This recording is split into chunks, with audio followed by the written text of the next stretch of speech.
شهد الله أنه لا إله إلا هو والملائكة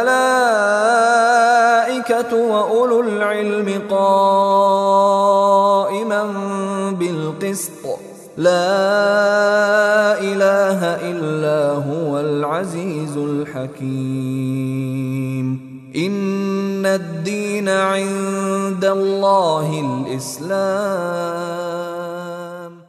إن الحمد لله نحمده ونستعينه ونستغفره ونؤمن به ونتوكل عليه ونعوذ بالله من شرور أنفسنا وسيئات أعمالنا من يهده الله فلا مضل له ومن يضلل فلا هادي له وأشهد أن لا إله إلا الله وحده لا شريك له وأشهد أن محمدا عبده ورسوله أما بعد فإن خير الحديث كتاب الله وخير الهدي هدي محمد صلى الله عليه وسلم وشر الأمور محدثاتها وكل محدثة بدعة وكل بدعة ضلالة وكل ضلالة في النار أعوذ بالله من الشيطان الرجيم بسم الله الرحمن الرحيم لكل جعلنا منكم شرعة ومنهاجا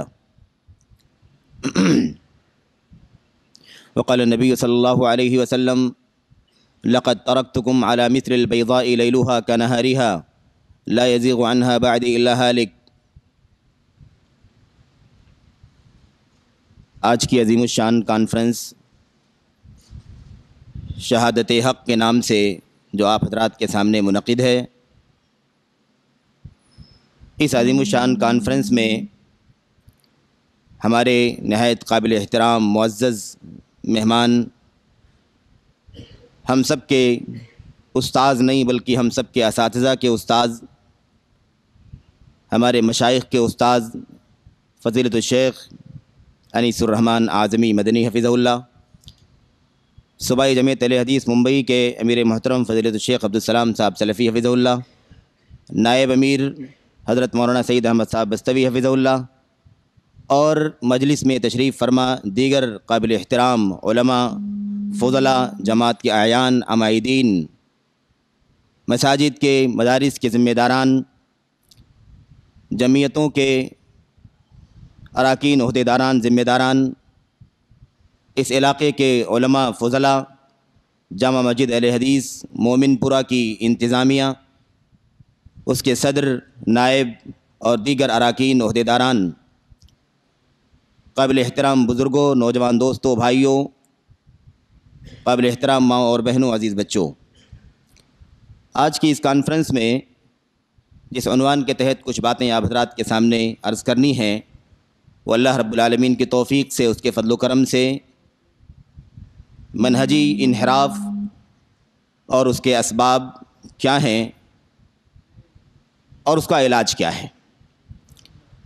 منہج میں انحرافات جو ہوئے ہیں وہ کیوں ہوئے ہیں، اس کے اسباب کیا ہیں اور اس کا علاج کیوں کر ممکن ہے۔ انشاءاللہ تبارک و تعالی میں آپ حضرات کے سامنے اللہ کے کلام قرآن کریم اور اللہ کے نبی محمد رسول اللہ صلی اللہ علیہ وسلم کی سنت، صحابہ کرام کی زندگیوں کی روشنی میں کچھ باتیں اس حوالے سے عرض کرنا چاہوں گا،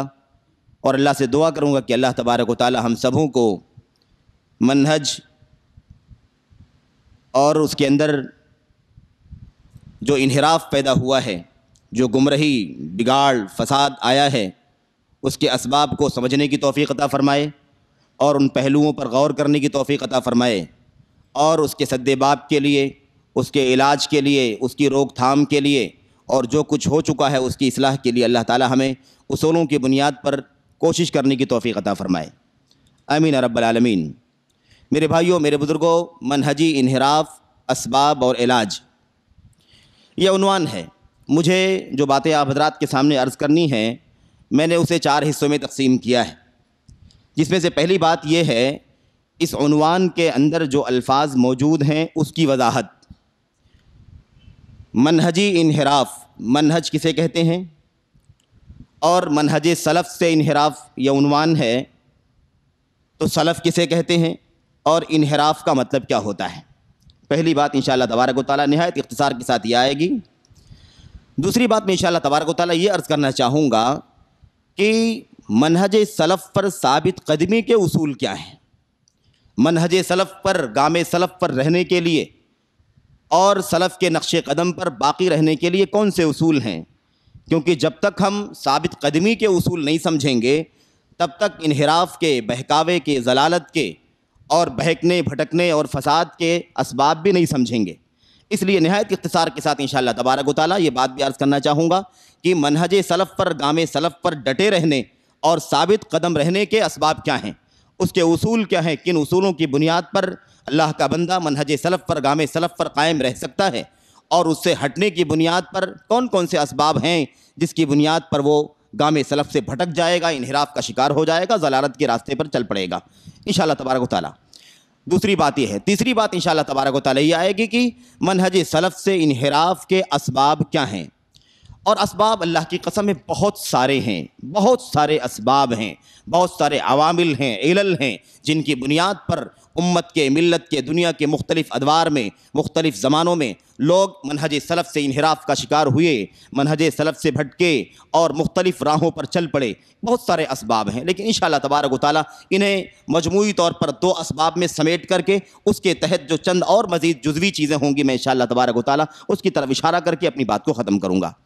چوتھی اور آخری بات یہ ہوگی کہ منہج سلف سے انحراف کے اسباب کے بعد اس کا علاج کیا ہے۔ جو کچھ انحراف بپا ہو چکا ہے، جو کچھ انحراف اور گمراہی، فساد، بگاڑ آ چکا ہے منہج میں، سلف سے ہٹ چکے ہیں لوگ، اس سے علاج کا طریقہ کیا ہے، کیسے علاج ممکن ہے، اور یہ امت پھر دوبارہ کیسے سلف کے گام پر گامزن ہو سکتی ہے، کیسے سلف کے نقش پر آ سکتی ہے، اور کیسے اپنے دین کے، عقیدے کے، عبادات کے، معاملات کے، زندگی کے مختلف گوشوں کے مسائل میں منہج سلف پر دوبارہ چل سکتی ہے۔ انشاءاللہ تبارک و تعالیٰ اس سلسلے میں کچھ باتیں عرض کرنا چاہوں گا۔ تو یہ 4 چیزیں ہیں، مجھے اختصار کے ساتھ یہ باتیں عرض کرنی ہے۔ میں انشاءاللہ تبارک و تعالیٰ اللہ سے دعا کرتا ہوں کہ اللہ تعالیٰ مجھے یہ باتیں اپنے کلام کی روشنی میں اور محمد الرسول اللہ صلی اللہ علیہ وسلم کے فرمان اور آپ کے اجلہ صحابہ کرام اور قرون مفضلہ کے وہ اعیان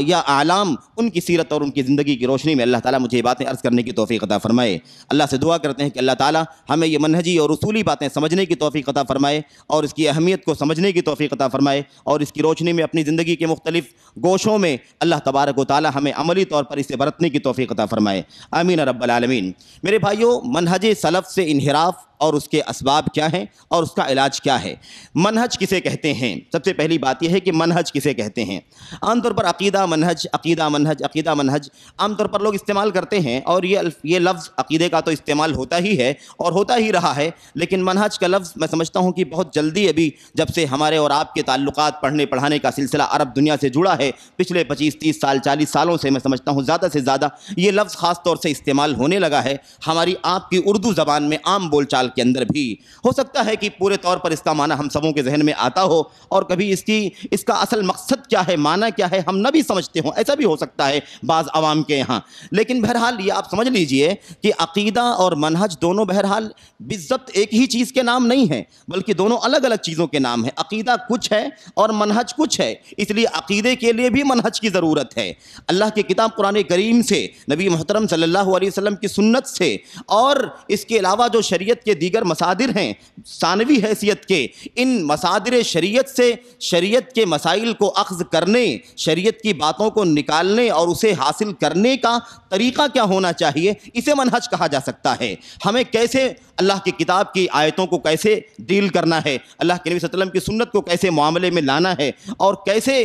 کن بنیادوں پر، کن طریقوں پر رہ کر کے ہمیں اللہ کی کتاب پر عمل کرنا ہے، کن طریقوں پر رہ کر کے ہمیں اپنے عقیدے پر چلنا ہے، کن عقیدوں پر رہ کر کے ہمیں اپنے عملی مسائل کو ڈیل کرنا ہے، اور کن مسائل میں کن راستوں پر، کن طریقوں پر ہمیں گامزن رہتے ہوئے اپنی زندگی گزارنی ہے۔ یہ عمومی طور پر جو طریقہ ہے شریعت اسلامیہ پر چلنے کا، چاہے عقیدے کا معاملہ ہو، عبادات کا معاملہ ہو، رہن سہن کا معاملہ ہو، کاروبار لین دین کا، شادی بیاہ کا، معاملات کا، عقود کا، یا اس کے علاوہ اخلاق کا، آداب کا، کھانے پینے کا، غرض زندگی کے تمام تر مسائل میں کن راستوں پر رہ کر کے ہمیں اللہ کے دین پر عمل کرنا ہے، یہ اصل میں منہج ہے، جس کی منہج عقیدے کے اندر بھی ہے، منہج عبادات کے اندر بھی ہے، منہج یعنی طریقہ معاملات کے اندر بھی ہے۔ تو منہج ایک عام سا لفظ ہے جو خاص طریقے کی طرف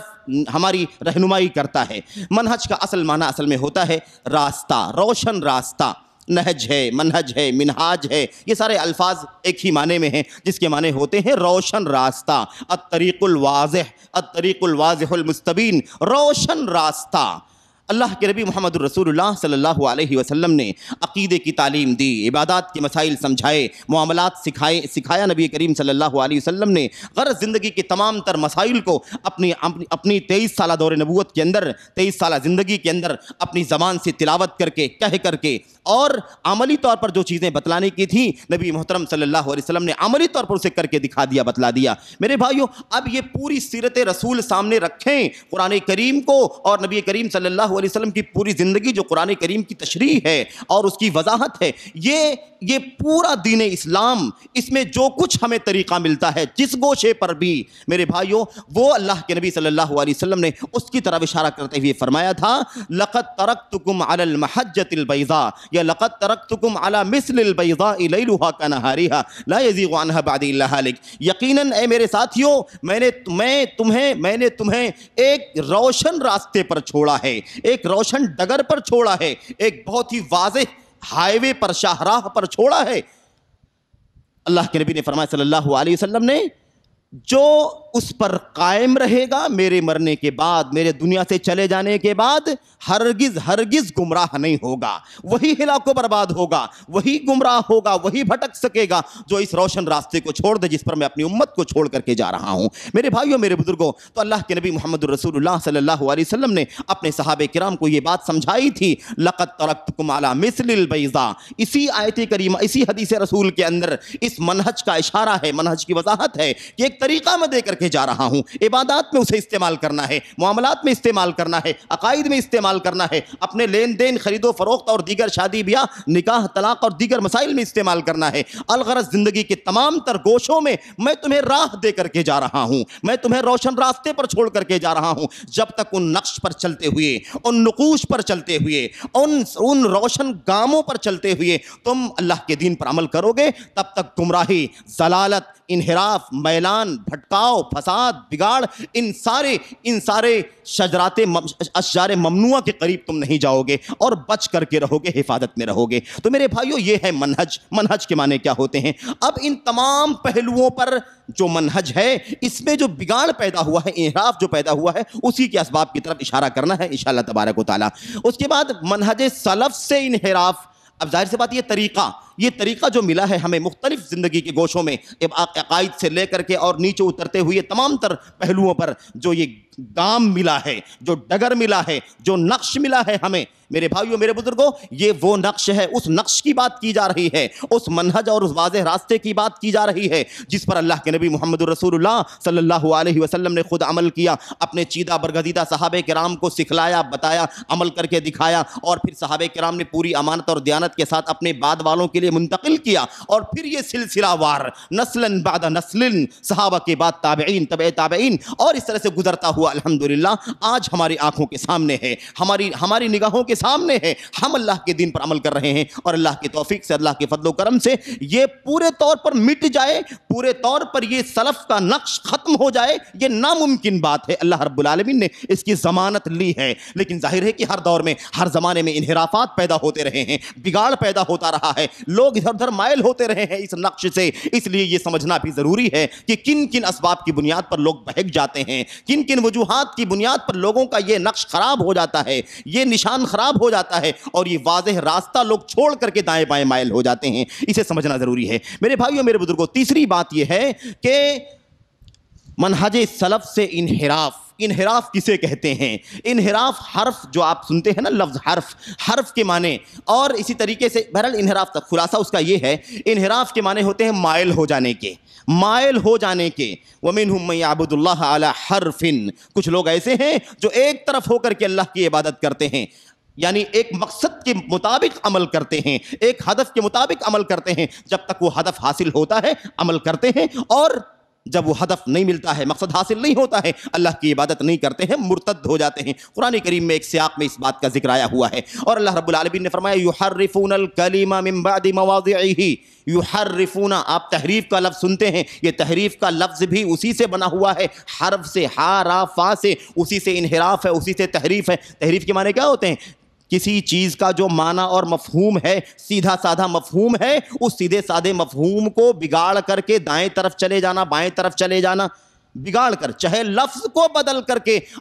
اصل سے ہٹ جانا یا اس کے مفہوم کو, اس کے معنی کو, اس کی تفسیر اور وضاحت جو کچھ سیدھے طور پر سمجھ میں آتی ہے اسے اس سے ہٹ کر کے دائیں طرف مائل ہو جانا, بائیں طرف مائل ہو جانا. اور تحریف کے معنی ہوتے ہیں دائیں بائیں مائل کر دینا. امت کے بارے میں میرے بھائیوں, پچھلی امتوں کے بارے میں آپ جانتے ہیں بنی اسرائیل کے حوالے سے کہ اللہ رب العالمین نے کئی جگہوں پر اس بات کا ذکر کیا ہے قرآن کریم میں کہ یہ لوگ اللہ رب العالمین کے کلمات کو, اللہ رب العالمین کی کتاب کی جو آیتیں ہیں, اس کے جو حروف اور الفاظ ہیں, اسے اپنی جگہوں سے بدل دیتے ہیں, الفاظ بھی بدل دیتے ہیں, معنی کو بھی تبدیل کر دیتے ہیں. جو اصل سیدھا ہے, جو مقصود ہے رب ذوالجلال کا, جو غایت ہے اللہ رب العالمین کے پیغام کا جو مقصد ہے, اس سے ہٹ کر کے دائیں بائیں گھما لیتے ہیں اپنے مفاد کے مطابق, اپنے مقصد اور اپنی غرض و غایت کے مطابق, اپنی ذاتی فائدے کے مطابق دائیں بائیں اسے گھما لیتے ہیں, مائل کر لیتے ہیں. تو الغرض میرے بھائیوں, انحراف کے معنی ہوتے ہیں دائیں بائیں مائل ہو جانا, اور تحریف کے معنی ہوتے ہیں اسے اصل سے دائیں بائیں گھما دینا. یہ معنی ہے انحراف کا. انشاءاللہ تبارک و تعالی ہم دیکھیں گے کہ آخر اسباب انحراف کیا ہیں, کس سبب سے, کن وجوہات کی بنیاد پر لوگ سیدھے سادھے منہج, سیدھے سادھے راستے جس پر اللہ کے نبی محمد الرسول اللہ صلی اللہ علیہ وسلم نے امت کو چھوڑا تھا, کیسے بھٹک گئے, کن بنیاد پر گمراہی آئی, کن بنیاد پر وہ دائیں بائیں مائل ہوئے, کن بنیادوں پر فساد اور بگاڑ آ گیا ان کے منہج کے اندر, ان کے راستے کے اندر میلان آ گیا, وہ اصل سے ہٹ کر کے دائیں بائیں چلے گئے. انشاءاللہ تبارک و تعالی یہ بات آ رہی ہے. دوسرا نقطہ یہ تھا کہ ہمیں یہ دیکھنا ہے کہ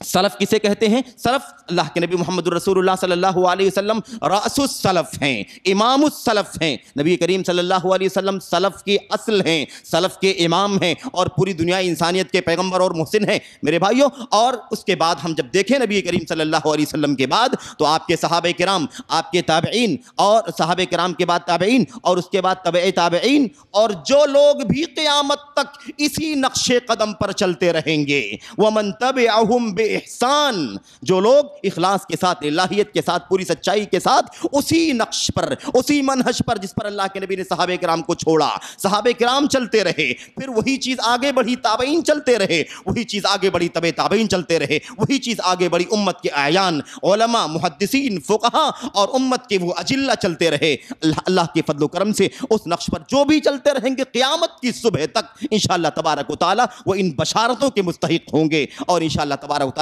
ضلالت اور گمراہی ان کے قریب نہیں آئے گی. تو یہ ہے سلف. اور اب یہ بتانا ہے مجھے کہ سلف کے منہج پر ثابت قدمی کیسے ہو سکتی ہے, سلف کے منہج پر کیسے ہم قائم رہ سکتے ہیں مستقل طور پر ثابت قدمی کے ساتھ, اور ہم کیسے مستقل طور پر اس پر قائم رہ سکتے ہیں.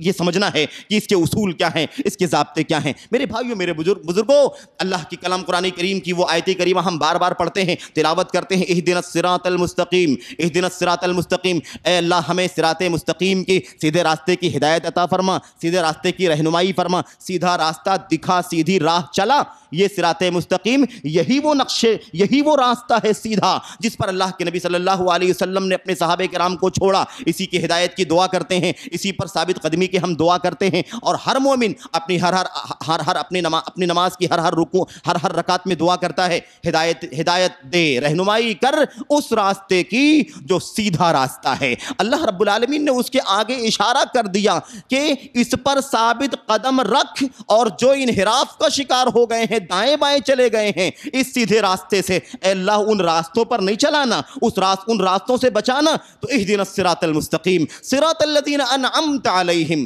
یہ وہ سیدھے راستے کی بات ہے, یہ اس سیدھے راستے کی, اس منہج کی, اس گام کی وضاحت, اس گام کی درخواست کی جا رہی ہے ہدایت کے سلسلے میں, جس گام پر چلنے والوں کو تو نے اپنی نعمتوں سے نوازا ہے. الذین انعمت علیہم, جن پر تو نے انعام کیا ہے. غیر المغضوب علیہم ولا الضالین, غیر المغضوب علیہم ولا الضالین, نہ یہ مغضوب والوں کا راستہ جو بھٹک گئے ہیں, انحراف کا شکار ہو گئے ہیں, نہ یہ ضالین کا راستہ جو بھٹک گئے ہیں, انحراف کا شکار ہو گئے ہیں. اے اللہ یہ منہج سلف ہے, اس پر قائم رکھنا, اس سے انحراف سے بچانا, نہ دائیں چلے جائیں ہم جو مغضوبین کا راستہ ہے, اور نہ بائیں چلے جائیں جو ضالین کا راستہ ہے. اللہ رب العالمین نے اپنے اس کلام کی ان آیتوں میں اس بات کی وضاحت فرمائی ہے کہ یہ گام سلف ہے, یہ منہج سلف ہے, اور یہ انحراف کے راستے ہیں. میرے بھائیوں, میرے بزرگوں, اگر آپ تاریخی طور پر جائزہ لیں باریکی کے ساتھ, ہمارے اعیان کبار علماء موجود ہیں, الحمدللہ ہم ان سے استفادہ کرتے ہیں. اگر آپ پوری امانت کے ساتھ اگر پوری تاریخ کا جائزہ لیں اللہ کے اس کلام کی اس آیت کو سامنے رکھتے ہوئے کہ صراط مستقیم وہ ان لوگوں کا راستہ جو انعام یافتگان کا راستہ ہے، یہ اصل ہے، یہی منہج سلف ہے، یہی گام سلف ہے، اور یہ دائیں بائیں مائل ہونے والے یہ ضالین اور مغضوبین کے راستے یہ انحراف والوں کا راستہ ہے۔ اگر آپ دیکھیں اور جو اسباب آپ کے سامنے بیان کیے جائیں گے، اشارے آئیں گی، تفصیلات نہیں آئیں گی، لیکن اگر آپ اندازہ لگائیں تو یہ جاننا ممکن ہے اور یہ مشکل نہیں ہے، بہت آسان ہے کہ یہ جو مغضوبین کا راستہ ہے، مغضوبین کی جن کی طرف اشارہ کیا یہودیوں کا اور ضالین یہ عیسائیوں کا، میرے بھائیوں میرے بزرگوں، پوری تاریخ میں منہج سلف سے انحراف کا جو سبب ہے وہ یہی دونوں پہلو ہیں، بس یہی اہل کتاب کی سازشیں، ان کی ریشہ دوانیاں، ان کا اذلال اور ان کے داؤ پیچ اور ان کے مکر و فریب، ان لوگوں نے کبھی ظاہری طور پر کبھی باطنی طور پر امت کے اندر ایسی چیزیں پیدا کیں اور ایسے شوشے ڈالے جن کی بنیاد پر امت منہج سلف سے گام سلف سے انحراف کا شکار ہو گئی۔ تو اگر آپ دیکھیں تو یہ اللہ کی قسم یہ جو اللہ کے کلام کی آیت کریمہ ہے سورہ فاتحہ کی، یہ اشارہ کرتی ہے کہ مغضوبین کا راستہ ہے انحراف والوں کا، ضالین کا راستہ ہے انحراف والوں کا، اور یہی دونوں ٹیمیں، یہی دونوں پارٹیاں پوری تاریخ میں امت کے انحراف کا سبب رہی ہیں، ظاہری طور پر، باطنی طور پر، ظاہری طور پر، چھپے طور پر، ہر ناحیے سے۔ میرے بھائیوں میرے بزرگوں، چند باتیں اس حوالے سے میں عرض کرنا چاہتا ہوں۔ آئیے اہدنا الصراط المستقیم، صراط مستقیم کے رہنمائی فرما۔ صراط مستقیم کیا ہے؟ صراط مستقیم کیا ہے؟ ہم نے شروع میں ہی کہہ دیا کہ یہی گام سلف ہے، یہی منہج سلف ہے، یہی روشن راستہ ہے، لیکن آئیے ایک چھوٹی سی بات عرض کرنا چاہتا ہوں اس آیت کریمہ کی تفسیر میں۔ صراط مستقیم کیا ہے؟ اگر کوئی پوچھے اور تفسیر کی کتابیں دیکھی جائیں تو آپ کو مختلف اقوال ملیں گے۔ صراط مستقیم کیا ہے؟ قرآن کریم ہے۔ صراط مستقیم کیا ہے؟ یہ اسلام ہے۔ صراط مستقیم کیا ہے؟ توحید ہے۔ صراط مستقیم کیا ہے؟ سنت رسول ہے۔ یہ ساری باتیں آپ کو ملیں گی، لیکن ایک تفسیر کی ایک روایت جسے امام حاکم رحمۃ اللہ علیہ نے بلکہ اپنی مستدرک کے اندر امام حاکم رحمۃ اللہ علیہ نے اور دیگر مفسرین نے اپنی کتابوں میں بھی نقل فرمایا ہے۔ اس آیت کریمہ کی تفسیر اہدنا الصراط المستقیم، صراط مستقیم سے کیا مراد ہے؟ حضرت امام ابو العالیہ رحمۃ اللہ علیہ مشہور تابعی ہیں، اپنے استاد حضرت عبداللہ ابن عباس رضی اللہ تعالیٰ عنہ سے روایت کرتے ہیں، ان سے پوچھا کہ اے ابن عباس یہ بتائیے کہ الصراط المستقیم، سیدھا راستہ جس کی رہنمائی کی ہم دعا کرتے ہیں، صراط مستقیم سے کیا مراد ہے؟ صراط مستقیم سے کیا مراد ہے؟ انہوں نے تفسیر کرتے ہوئے فرمایا صراط مستقیم کیا ہے؟ ہوا رسول اللہ صلی اللہ علیہ وسلم وصاحبہ من بعدہ ابو بکر و عمر۔ یہ نقش قدم دیکھو، سلف جس کی ہم نے آپ کے سامنے ابھی ڈیفینیشن کیا ہے، سلف کسے کہتے ہیں؟ امام الانبیاء، امام السلف حضرت محمد الرسول اللہ صلی اللہ علیہ وسلم، اور اس کے بعد صحابہ کرام، تابعین، تبع تابعین۔ اس تفسیر کو سنو، کیسے گام سلف منہج سلف صراط مستقیم ہے، صراط مستقیم منہج سلف صراط مستقیم ہے۔ فرماتے ہیں عبداللہ بن عباس رضی اللہ تعالیٰ عنہ، صراط مستقیم سے مراد رسول اللہ صلی اللہ علیہ وسلم ہے۔ سنت نہیں کہا، کیا کہا؟ صراط مستقیم ہوا رسول اللہ صلی اللہ علیہ وسلم۔ صراط مستقیم کیا ہے؟ رسول کریم صلی اللہ علیہ وسلم ہے۔ وصاحبہ من بعدہ ابو بکر و عمر رضی اللہ عنہما، اور ان کے دونوں ساتھی، اشارہ ہے خلفائے راشدین کی طرف، اشارہ ہے اس کے بعد صحابہ کرام کی طرف۔ صراط مستقیم محمد الرسول اللہ صلی اللہ علیہ وسلم ہے، اور اس کے بعد آپ کے وہ صحابہ، اجلہ صحابہ، چوٹی کے صحابہ، ابو بکر صدیق رضی اللہ تعالیٰ عنہ اور عمر فاروق اعظم رضی اللہ تعالیٰ عنہ، یہ مراد ہے صراط مستقیم سے۔ اب اس کے بعد ابو العالیہ کہتے ہیں یہ بات تو عبداللہ بن عباس استاذ محترم نے بتلا دی، میں نے اپنے دوست، اپنے ساتھی حضرت حسن بصری رحمۃ اللہ علیہ سے ان سے ملاقات ہوئی، میں نے پوچھا کہ یہ بتاؤ حضرت عبداللہ بن عباس ترجمان القرآن، میرے بھائیوں حبر الامہ عبداللہ بن عباس رضی اللہ تعالیٰ عنہ سے میں نے پوچھا کہ صراط مستقیم کی تفسیر کیا ہے؟ کیا ہے صراط مستقیم؟ تو انہوں نے کہا ہوا رسول اللہ صلی اللہ علیہ وسلم، وہ رسول اللہ صلی اللہ علیہ وسلم ہیں اور ان کے ساتھی ابو بکر و عمر ہیں، یعنی خلفائے راشدین اور صحابہ کرام، یہ صراط مستقیم ہے۔ ہم کہتے ہیں ان کا راستہ صراط مستقیم ہے، یہاں تعبیر دیکھو، اتنی گہری تعبیر، وہ خود صراط مستقیم ہیں، یعنی انہیں اگر دیکھو ان کی سیرت کو تو اسی پر چلتے چلے جاؤ، وہ خود صراط مستقیم ہیں۔ میرے بھائیوں میرے بزرگوں، کہتے میں نے ان سے پوچھا کہ آپ کا کیا خیال ہے؟ یہ تفسیر میں نے مجھے بتائی ہے اور روایت صحیح ہے، یہ روایت صحیح ہے، تفسیر کی بھی روایت صحیح ہے اور یہ مستدرک حاکم کی روایت بھی صحیح ہے، جیسا کہ حافظ ذہبی رحمۃ اللہ علیہ نے اپنی تلخیص میں کہا ہے۔ کہتے ہیں کہ میں نے اسے پوچھا کہ کیا خیال ہے, یہ تفسیر عبداللہ بن عباس رضی اللہ عنہ نے بیان فرمائی ہے. کہتے ہیں حسن رضی رحمۃ اللہ علیہ نے کیا کہا, صدق کسی نے ابو العالیہ کے حوالے سے, ابو العالیہ جو شاگرد ہیں ابن عباس کے, ان کے حوالے سے یہ بات بیان کی. تو کہتے ہیں حضرت حسن بصری, صدق ابو العالیہ ونصح, تم کو حضرت ابن عباس کے حوالے سے ابو العالیہ رحمۃ اللہ علیہ نے جو صراط مستقیم کی وضاحت میں کہا ہے کہ یہ رسول اللہ صلی اللہ علیہ وسلم ہیں اور ابو بکر و عمر ہیں, صدقہ, سچ کہا ہے, یہی صراط مستقیم ہے. ونصح, اور تمہیں یہ بتا کر کے بڑی خیر خواہی کا کام کیا ہے, بڑی بھلائی کا تمہارے ساتھ ثبوت دیا ہے, کیونکہ یہ اصل مسئلہ ہے سمجھنے کا, یہ اصل نقش پا ہے جس پر چلنا ہے, یہ ڈگر ہے اسلاف کی, صحابہ کرام کی, جس پر ہم سب کو چلنا ہے. میرے بھائیوں, یہ تو ہم بہت بعد کے دور میں ہیں, لیکن یہ بات ہو رہی حضرات تابعین کے زمانے کی, تابعین آپس میں گفتگو کر رہے ہیں. تو یہ کیا ہے, یہ صراط مستقیم ہے, محمد الرسول اللہ صلی اللہ علیہ وسلم اور صحابہ کرام, ان کے نقش قدم پر چلتے رہو, صراط مستقیم پر چلتے رہو, اس پر چلتے رہو, منہج سلف پر چلتے رہو. اس سے دائیں بائیں مائل ہوں گے, غیر المغضوب علیہم ولا الضالین, ان مغضوب علیہم اور ان گمراہوں کے راستے سے جو انحراف کا شکار ہو گئے, ضلالت کا شکار ہو گئے, بہکاوے کا شکار ہو گئے. یہ ساری باتیں میرے بھائیوں, میرے بزرگوں, ہمیں بتلاتی ہیں کہ یہ گام سلف ہے. اب اگر ہمیں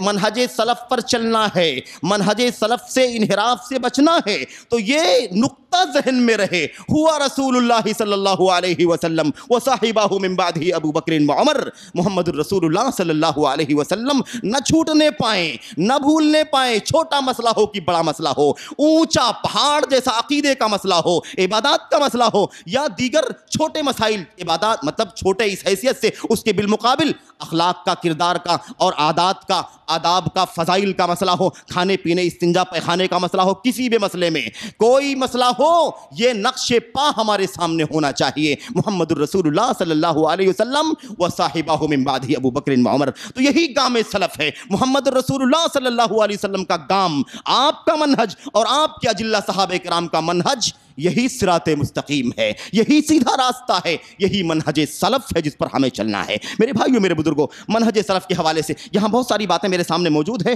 اور بہت سارے اسباب ہیں, جیسا کہ ہم نے شروع میں اشارہ کیا ہے, لیکن نہ یہ مجلس اس کی اجازت دیتی ہے اور نہ بہت تفصیل سے آپ کے سامنے بات ہو سکتی ہے. میں اشارہ کرنا چاہوں گا کہ کون سے اسباب ہیں جن کی بنیاد پر لوگ اس گام سلف سے دائیں بائیں ہو گئے اور انحراف کا شکار ہو گئے, ادھر ادھر بھٹک گئے, بہک گئے, اور ان کے راستے کے اندر ان کا سیدھا راستہ چھوٹ گیا اور دائیں بائیں مائل ہو گئے. میرے بھائیوں, اگر ہم پتہ لگانا چاہیں کہ صراط مستقیم سے, راہ سلف سے, منہج سلف سے انحراف کے اسباب کیا ہیں, تو بہت سارے ہیں, لیکن دو بنیادی اسباب ہیں, یہ اساس ہیں, یہ جڑ ہیں سارے اسباب کے. یہ دونوں سبب, بہت سارے اسباب چھپائے ہوئے ہیں اپنے اندر, وہ دونوں سبب آپ سمجھ لیجئے, انشاءاللہ تبارک و تعالی آگے کی باتیں بڑی آسانی سے سمجھ میں آ جائیں گی. یہ دیکھیے کیا ہے, انحراف کہاں سے پیدا ہوا, منہج سلف میں انحراف کہاں سے پیدا ہوا. یہ اس کے بنیادی طور پر دو سبب ہیں. نمبر ایک, دین اسلام کو, یا آپ سمجھ لیجئے عقائد سے لے کر کے سارے مسائل دین اسلام کے اندر شامل ہیں. دین اسلام کو ان سرچشموں سے لینا, ان سورسز سے حاصل کرنا جو غیر معتمد ہیں, ناقابل اعتبار جو چیزیں ہیں, جو ناقابل اعتبار جو سورسز ہیں, جو سرچشمے ہیں, جو سینٹرز ہیں جہاں سے دین نہیں لینا چاہیے, غیر معتمد سورسز سے دین اسلام کو لینا ایک بنیادی سبب ہے, جس کی بنیاد پر عقیدے میں, منہج میں انحراف پیدا ہوا ہے. اساس ہے, بنیاد. اس کے تحت کئی ایک باتیں آپ کے سامنے آ رہی ہیں. پہلا سبب کیا ہے, بنیادی سبب. یہ اصل میں کوئی تقریر کا عنوان بھی نہیں ہے, یہ ایک درس کا, ایک تربیتی موضوع ہے, اور ہم مجبور ہیں, ہم لوگوں کی عادت ایسی ہے کہ ہم تقریر کے ماحول میں چلے جاتے ہیں. تربیتی پروگرام ہے یہ, صبح کا یہ تربیتی پروگرام ہے, جس میں ایک تربیت کے انداز میں, درس کے حساب سے بات ہونی چاہیے, لیکن بہرحال معذرت چاہتا ہوں میں. بنیادی سبب دو ہیں, ان میں سے ایک سبب کیا ہے, اخذ الدین من المصادر الغیر المعتمدہ, دین اسلام کو دین اسلام کے غیر معتمد سورسز سے حاصل کرنا. دین اسلام کو کہاں سے لینا, دین اسلام عقیدے کو, عبادات کو, مسائل کو, معاملات کو, حلال کو, حرام کو, جائز کو, ناجائز کو کہاں سے لینا, ان سورسز سے جو غیر معتمد سورسز ہیں, غیر معتمد سورسز ہیں, غیر معتبر ذرائع سے لینا, جو ذریعے جو سرچشمے، جو مرکز اسلام کے مسائل لینے کے لیے نہیں ہے، بلکہ ان کا کوئی اعتبار نہیں ہے دین کے مسئلے میں، ایسے سورسز سے دین لینا یہ سب سے بنیادی سبب ہے منہج کے انحراف کا، نمبر 1۔ نمبر 2، سورسز تو درست ہوں، دوسرا سبب کیا ہے؟ معتمد مصادر ہوں، معتبر سورسز ہوں، معتبر ذرائع ہوں، معتبر سرچشمے ہوں جہاں سے دین اسلام واقعی لیا جانا چاہیے، لیکن لینے کے اندر انحراف پیدا ہو جائے، اسے غلط سمجھ کر کے لیں، جو اس کا معنی و مفہوم ہے، جو اس کا تقاضا ہے، اسے من وعن سمجھنے کے بجائے اس کے سمجھنے میں غلطی ہو جائے۔ دین اسلام کے سورسز صحیح ہیں، اسلام قرآن کریم سے لیا جائے گا، اسلام اللہ کے نبی محمد الرسول اللہ صلی اللہ علیہ وسلم کی سنت سے لیا جائے گا، اور معتبر اور ثابت اجماع سے لیا جائے گا، اور معتبر قیاس سے لیا جائے گا، الاختلاف جو کچھ بھی بہرحال اس سلسلے میں تفصیلات ہیں، لیکن یہ سورسز تو معتبر ہیں، لیکن ان سورسز سے دین کو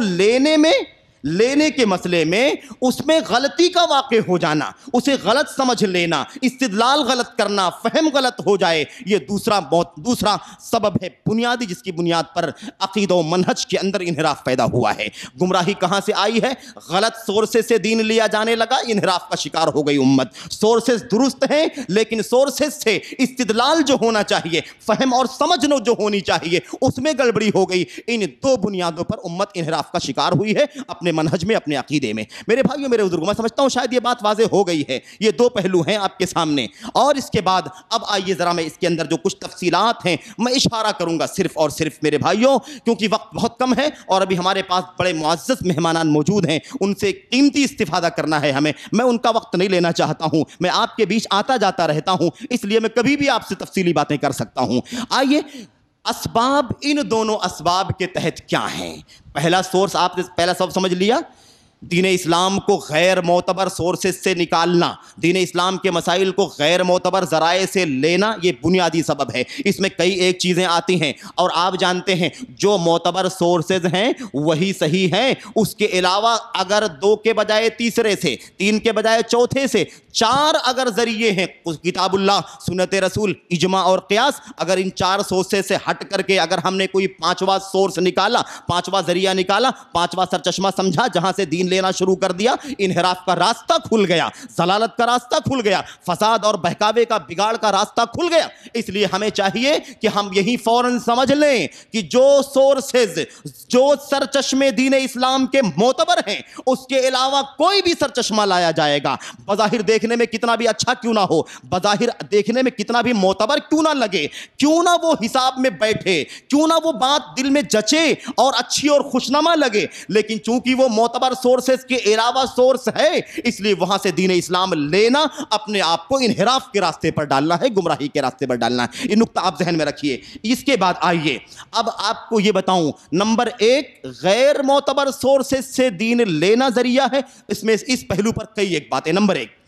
غیر معتبر سورس مثال کے طور پر کیا ہو سکتا ہے؟ آپ سوچتے ہوں گے دین اور کہاں سے لے گا آدمی، کون سا سورس ہے بھائی، کوئی سورس سمجھ میں آتا ہی نہیں ہے، کتاب اللہ، سنت رسول اور اجماع اور قیاس کی بات تو ختم ہو گئی، اب کون سا غیر معتبر سورس باقی بچتا ہے؟ سب سے خطرناک سورس ہے میرے بھائیو، میرے بزرگوں، آج کے دور کے دین کے مسائل میں، عقائد کے مسائل میں، منہج کے مسائل میں، حلال و حرام تک کے مسائل میں، چھوٹے بڑے فقہی مسائل کے اندر بھی جو انتشار ہے، اختلاف ہے، پیچیدگیاں ہیں، جھگڑے ہیں اور سارے تنازع ہیں، اللہ کی قسم سب سے بنیادی سبب یہ ہے۔ وہ کیا ہے؟ وہ یہ ہے کہ اصل سورس کے اوپر اپنی عقل کو حاکم بنا لینا۔ عقل سورس نہیں ہے دین حاصل کرنے کا۔ دین کہاں سے لیں گے؟ ہماری سمجھ میں جو آئے گا وہ دین ہے، ہماری عقل میں جو آئے گا وہ دین ہے۔ میں کم سمجھ ہوں، آپ زیادہ سمجھ والے ہیں، تو کیا آپ کی سمجھ دین ہے؟ آپ جس کو دین سمجھے وہ ثواب سمجھے، وہ ثواب کا کام ہے۔ جس کو آپ کی عقل، میری عقل دین اور عقیدہ سمجھے، نیکی سمجھے، کیا وہ دین ہو سکتی ہے؟ یہ عقل کا سورس جو ہے سب سے خطرناک ہے، اور اس سورس کو اتنا زیادہ بڑھایا گیا 5 منٹ میں ختم کر دیجئے۔ اس لیے میں نے شروع میں ہی کہا تھا کہ وقت بالکل نہیں ہے، اور عنوان اتنا لمبا ہے کہ مجھے 2 گھنٹے 3 گھنٹے کی ضرورت پڑے گی۔ میرے بھائیو، میرے بزرگوں، اس طرح کے عناوین کے لیے معذرت چاہتا ہوں میں ذمہ داروں سے، اس طرح کے عناوین کے لیے وقت چاہیے، اس لیے ایسا نہیں ممکن ہے کہ ہم کہاں ختم کر دیں، کیسے کر دیں۔ اب آئیے میں گنا دیتا ہوں، کیونکہ 5 ہی منٹ باقی ہے، گنانے میں 5 منٹ لگ جائیں گے۔ پہلی چیز کیا ہے؟ اصل سورسز پر عقل کو مقدم کرنا۔ قرآن میں آیا ہے، حدیث میں آیا ہے، اس میں آیا ہے، اس میں آیا ہے، ٹھیک ہے، پہلے میں عقل پر چیک کروں گا وہ بات عقل میں بیٹھتی ہے کہ نہیں بیٹھتی ہے، سمجھ میں آتی ہے کہ نہیں سمجھ میں آتی ہے، سمجھ میں آئے گی تو ٹھیک ہے، دین سمجھ لیں گے، نہیں سمجھ میں آتی ہے تو اصل تو ہماری عقل ہے، اصل تو ہماری عقل ہے، تفصیلات ہیں۔ یہ لوگ کہتے ہیں کہ اس لیے عقل کو بیس بنانا ضروری ہے کیونکہ عقل ہی نے تو بتایا ہے کہ یہ رسول ہے، عقل ہی نے بتایا ہے کہ یہ قرآن ہے، عقل ہی نے بتایا ہے کہ یہ سنت ہے، تو کیسے ہو سکتا ہے جس نے اصل راستہ دکھایا ہے اس کو ہم لے لیں اور اصل کو چھوڑ دیں؟ کیسے ہو سکتا ہے ایسا میرے بھائیو، میرے بزرگوں؟ تو یہ ایک بنیادی سبب ہے عقل کو شریعت پر مقدم کرنا۔ اور آپ یاد رکھیں کبھی زندگی میں عقل شریعت کا مقابلہ نہیں کر سکتی ہے، کبھی نہیں۔ ایک واقعہ ذکر کر دوں معذرت کے ساتھ، ایک واقعہ ذکر کروں۔ حضرت امام جعفر بن محمد صادق آپ جانتے ہیں نا، امامیہ میں ذکر کرتے ہیں کافی ان کا ذکر۔ میرے بھائیو میرے بزرگوں، امام ابن خلقان رحمۃ اللہ علیہ نے اپنی کتاب وفیات الاعیان میں اس واقعے کو نقل فرمایا ہے۔ ابن شبرمہ نے حضرت امام ابو حنیفہ، معذرت کے ساتھ کوئی بات یہ اصول کی ہے، یہ تاریخ کی ہے، دلائل کے ساتھ ہے اور صفحات اور سب کچھ موجود ہیں، ایک بات آ گئی ہے کہ عقل کبھی شریعت کا مقابلہ نہیں کر سکتی۔ آپ سن لیجئے اور بقیہ باتیں بھی گنا دوں گا صرف 1 2 3 4 کر کے انشاءاللہ تبارک و تعالی۔ حضرت امام ابن شبرمہ نے حضرت امام ابو حنیفہ رحمۃ اللہ علیہ، اور ایک چیز جان لیجئے، جس سن میں حضرت امام ابو حنیفہ رحمۃ اللہ علیہ کی ولادت ہوئی ہے سن 80 ہجری میں، اسی سن میں حضرت امام جعفر صادق کی پیدائش ہوئی ہے۔ پیدائش کا سال دونوں کا ایک ہے، اس کا مطلب دونوں ہم زمانہ ہیں اور دونوں ایک دوسرے کی عمر میں سیم ہیں، ملتے جلتے ہیں۔ البتہ وفات جو ہے وہ 2 سال کا ڈفرینس ہے۔ امام ابو حنیفہ رحمۃ اللہ علیہ کی وفات 150 میں ہوئی ہے 150 ہجری میں، اور امام جعفر صادق کی وفات 148 میں ہوئی 2 سال پہلے، لیکن پیدائش کا سال دونوں کا سیم ہے۔ ابن شبرمہ نے امام ابو حنیفہ رحمۃ اللہ علیہ کو اپنے ساتھ میں لیا اور امام جعفر صادق رحمۃ اللہ علیہ کے پاس ملاقات کرنے کے لیے گئے، وہاں جا کر کے بیٹھے، بات چیت ہوئی، خیریت وغیرہ کے بعد انہوں نے کہا کہ یہ ہمارے دوست ہیں، یہ ہمارے عراق کے بہت بڑے عالم ہیں، فقیہ ہیں، شریعت کے جاننے والے ہیں، ابو حنیفہ ان کو کہا جاتا ہے۔ امام جعفر صادق رحمۃ اللہ علیہ نے فوراً کہا کہ کیا وہی تو نہیں ہیں جو اپنی عقل کو شریعت پر مقدم کرتے ہیں، جو اپنی رائے کو دین کے دلائل پر مقدم کرتے ہیں؟ اتنا پوچھنے کے بعد جواب کا انتظار نہیں کیا، کہا بیٹے دیکھو، اپنی عقل کو کبھی، رائے کو کبھی دین پر، شریعت پر اور سنت پر مقدم نہیں کرنا، کبھی یہ چیز ہرگز تم کو حق کے راستے کی رہنمائی نہیں کر سکتی ہے۔ لا تقس برأیک، اپنی رائے کو کے ذریعے سے دین کے مسئلے میں قیاس کرنا، سوچنا، استنتاج کرنا، نتیجہ نکالنا، جو ذہن میں فٹ ہو، عقل میں سمجھ میں آئے وہی۔ ہاں اس میں کوئی شک نہیں، عقل اللہ کی نعمت ہے، اس کے استعمال کیے بغیر ہم شریعت نہیں سمجھ سکتے ہیں، لیکن عقل ایک ذریعہ ہے، ایک معاون ہے، ایک ذریعہ سبب ہے جس کے ذریعے سے ہم دین اسلام کو سمجھیں گے۔ ایسا نہیں کہ وہ شریعت پر حاکم ہو جائے، شریعت حاکم ہے، عقل محکوم ہے، عقل ذریعہ اور وسیلہ ہے، اور اللہ کا دین یہ اصل اور ہدف ہے، ٹارگٹ ہے۔ میرے بھائیو میرے بزرگوں، خیر بات یہ ہوئی کہ سمجھاتے انہوں نے کیا کہا اچھا یہ بتاؤ تم بہت قیاس کرتے ہو، بہت رائے کو اور عقل کو استعمال کرتے ہو دین کے مسائل میں، میرے 2 مسئلے کا جواب دے دو۔ ایک مسئلہ تو یہ بتا دو، 3 مسئلے کا، ایک مسئلہ یہ بتلا دو کہ وہ کون سا جملہ ہے، وہ کون سا لفظ ہے جس کا شروع کفر ہے اور بعد والا ایمان ہے۔ عقل کا استعمال کرتے تھے نا، تو کہا یہ بتاؤ کہ اولہ ایمان، اولہ کفر و آخرہ ایمان، یہ بتاؤ وہ کون سا جملہ ہے، وہ کون سا لفظ ہے جس کا اسٹارٹ، آگے والا شروع والا حصہ یہ کفر ہے اور آگے والا حصہ ایمان ہے؟ انہوں نے کہا مجھے نہیں معلوم ہے۔ ابو حنیفہ رحمۃ اللہ نے کیا کہا؟ مجھے نہیں معلوم ہے۔ کہا وہ لا الہ الا اللہ تو ہے، لا الہ، اگر تم نے صرف لا الہ کہا تو کافر ہو جاؤ گے، الا اللہ کے ساتھ ہی ایمان تمہارا ہو سکتا ہے، الا اللہ کے بغیر تم مومن نہیں ہو سکتے۔ لا الہ الا کہنے پہ کافر ہو جاؤ گے، لا الہ کہنے پہ کافر رہو گے جب تک کہ الا اللہ کے ذریعے سے اعتراف نہیں کر لو گے، اقرار نہیں کر لو گے۔ اس کے بعد کہا اچھا یہ بتاؤ دین کے مسائل میں تم عقل کو بیس بناتے ہو، اپنی عقل کو استعمال کرتے ہو اور تھکاتے ہو، یہ بتاؤ کہ اگر عقل تمہارے یہاں بیس ہے، رائے تمہارے یہاں قابل اعتبار ہے شریعت کے بالمقابل بھی، تو مجھے 1 2 مسئلے کا جواب دے دو۔ یہ بتاؤ کہ نماز زیادہ اونچا درجہ رکھتی ہے یا روزہ؟ نماز کا درجہ شریعت میں اونچا ہے یا روزے کا درجہ اونچا ہے؟ انہوں نے فوراً کہا کہ نہیں، نماز کا درجہ اونچا ہے، کیونکہ یہ کلمہ توحید کے بعد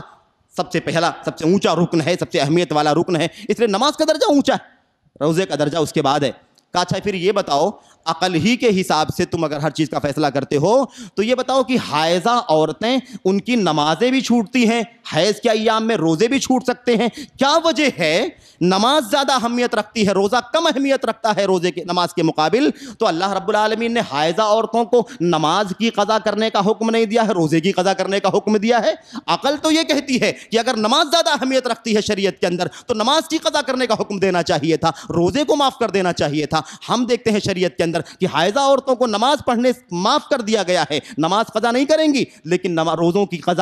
روزوں کی قضا وہ کریں گی. میرے بھائیوں میرے بزرگوں, تو عقل کہاں ساتھ دے سکتی ہے, شریعت کا مقابلہ کیسے کر سکتی ہے جبکہ ہم جانتے ہیں کہ نماز کا درجہ اونچا ہے روزے کے بالمقابل. کہا اچھا ایک دوسری مثال نیگیٹو کا لے لو, منفی مثال لے لو. قتل بڑا گناہ ہے یا زناکاری بڑا گناہ ہے؟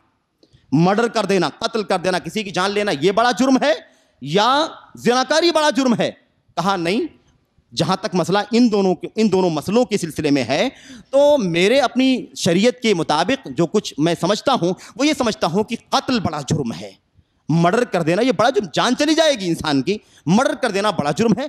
دونوں کبیرہ ہیں لیکن زناکاری کرنا اس سے چھوٹا, اس سے ہلکا, اس کے بالمقابل کم ہے.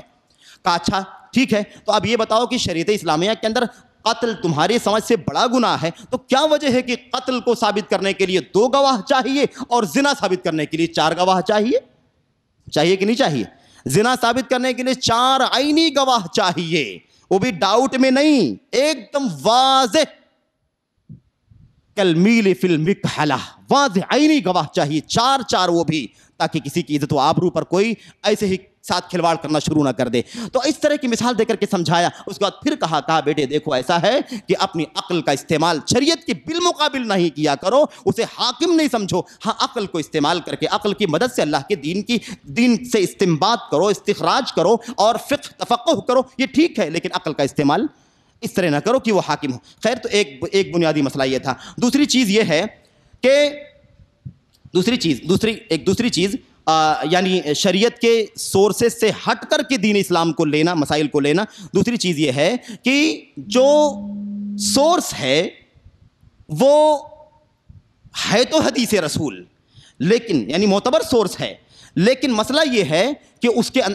سورس کیا ہے, جو اللہ کے وسلم کی حدیثیں ہیں. آپ جانتے ہیں کہ حدیثوں کی چھان بین, اس کے رجال, اس کے اندر علل, اس کے اندر بیماریاں, اس کے صحیح ضعیف, استخراج, جرح, تعدیل, سارے مسائل موجود ہیں. یہ گمراہی کا ایک راستہ یہاں سے بھی نکلا ہے کہ وہ چیزیں غیر معتبر رہی ہیں, یعنی اللہ کے نبی کی حدیث نہیں ہے, جھوٹی ہے, موضوع ہے, گڑی ہوئی ہے, جیسی اسرائیلیات کی حدیثیں ہیں, یا تفسیروں کے اندر بہت ساری موضوعات روایتیں موجود ہیں, یا امامیہ کے اندر, یا آج کل کے فرقوں میں یہ جو تبلیغی جو سلسلہ چل رہا ہے, ان کے پاس جو کتابیں ہیں جن کی بنیاد پر دعوت کا کام کرتے ہیں, اس میں بہت ساری چیزیں جو ہے ضعیف موضوع ہیں, بے سر پیر کی ہیں. اس بنیاد پر بھی امت کے اندر, منہج کے اندر انحراف پیدا ہوا ہے. ایسے نمبر 3,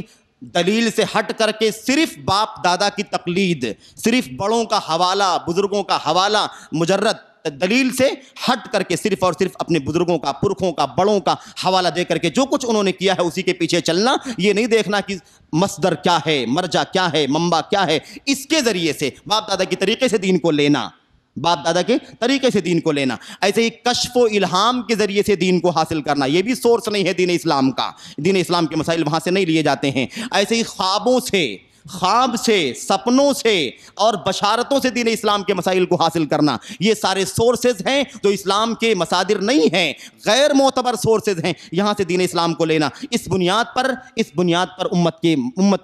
امت میں بہت سارے پہلوؤں پر منہج میں گڑبڑی پیدا ہوئی ہے. ایک چھٹی بات یہ ہے کہ کچھ ایسے لوگ پیدا ہو گئے ہیں جو جن کا علمی مستوی یا علمی ماحول یا علمی بیک گراؤنڈ یا علمی تربیت نہیں ہے, یا برائے نام ہے, لیکن وہ اپنے آپ کو دین کا مرکز اور دین کا محور ثابت کرتے ہیں. وہ مسئلے بتاتے ہیں, وہ فتوے دیتے ہیں, غیر عالم ہونے کے باوجود اپنے آپ کو عالم اور مفتی ثابت کرتے ہیں, یا عوام ان کو مفتی اور عالم ثابت کرتی ہے اور ان سے دین اسلام کے مسائل کو سیکھتی ہے اور ان پر اندھا اعتماد بھی بسا اوقات کرتی ہے. اس بنیاد پر بھی بہت سارے انحرافات پیدا ہوئے ہیں میرے بھائیوں, میرے بزرگوں. اور یہ دراصل بہت بڑا جرم ہے کہ جس کا جو تخصص نہیں ہے, جس کا جو ماحول نہیں ہے, جس کی جو تربیت نہیں ہے, ایسے آدمی کو چاہیے کہ وہ اس میں اپنے ہاتھ پیر نہ ڈالے. میرے بھائیوں, میرے بزرگوں, امت کے اسلاف اس سلسلے میں بڑی سختیاں کرتے رہے ہیں. حضرت امام ابن حجر رحمۃ اللہ علیہ فرماتے ہیں اذا تکلم المرء فی غیر فنہ اتی بالعجائب. ایک آدمی جو اس فن کا نہیں ہے، ایک ڈاکٹر ہے دین کے فن کا نہیں ہے، ایک انجینئر ہے دین کے فن کا نہیں ہے، اور ایک کسی بھی لائن کا ہے، دینی تخصص اس کا نہیں ہے، وہ عقیدہ، شریعت، تفسیر، قرآن حدیث اس کا بیک گراؤنڈ نہیں ہے، اگر وہ آدمی اس میں دخل اندازی کرے گا اتی بالعجائب، عجیب و غریب باتیں پیدا کرے گا. تو من تکلم فی غیر فنہ اتی بالعجائب. اور اس اندر سے بہت ساری باتیں موجود ہیں، میں بڑے اختصار کے ساتھ باتیں ختم کرتا ہوں. ایسے ہی دعوت کا، دین اسلام کو پھیلانے کا، دین اسلام کی نشر و اشاعت کرنے کا جو اصل طریقہ ہے، اس طریقے سے ہٹ کر کے دین اسلام کو پھیلانا اور حاصل کرنا، اس بنیاد پر بھی بہت ساری گمراہیاں پیدا ہوئی ہیں. میرے بھائیوں، میرے بزرگوں، یہ چند باتیں تھیں پہلے کے حوالے سے. دوسرے جو نقطہ تھا، یعنی معتبر مصادر ہیں لیکن اس کے سمجھنے میں غلطی ہوئی ہے، استدلال کرنے میں غلطی ہوئی ہے، اور مسائل کو نکالنے میں غلطی واقع ہوئی ہے، اس بنیاد پر بھی گمراہیاں پیدا ہوئی ہیں. اس میں کئی ایک چیزیں ہیں. نمبر ایک، کتاب و سنت کے نصوص کو، کتاب و سنت کے دلائل کو توڑنا، مروڑنا، تحریف کرنا، اپنی مرضی کے مطابق اسے گھمانا. نمبر ایک. نمبر دو، اس سلسلے میں دوسری جو بات ہے وہ یہ کہنا کہ قرآن کریم کی آیتیں یا اللہ کے نبی کی حدیثوں میں جو الفاظ استعمال کیے گئے ہیں، ان الفاظ پر اندھا اعتماد نہیں کر سکتے، کیونکہ الفاظ ہیں وہ زبان سے نکلے ہوئے ہیں. ہو سکتا ہے اس میں کچھ کمی بیشی ہو، اس کا لفظ اس کا مرکز کیا ہے، اس کا ماخذ کیا ہے، اس کا اشتقاق کیا ہے، یہ صیغہ درست ہے کہ درست نہیں ہے. یعنی ایک لفظ زبان سے نکلا ہوا ہے، لفظوں کی دلالت کو معتبر نہیں سمجھنا، لفظوں کی دلالت کو معتبر نہیں سمجھنا، یہ دوسری بات ہے. تیسری چیز ہے یہ کہنا کہ قرآن کریم کی یہ آیت جو اس کا مطلب ہے، معنی ہے، جو سمجھ میں آ رہا ہے، یہ یہاں مراد نہیں ہے، یہ اپنے حقیقی معنی میں نہیں مراد ہے، یہاں مجازی معنی مراد ہے.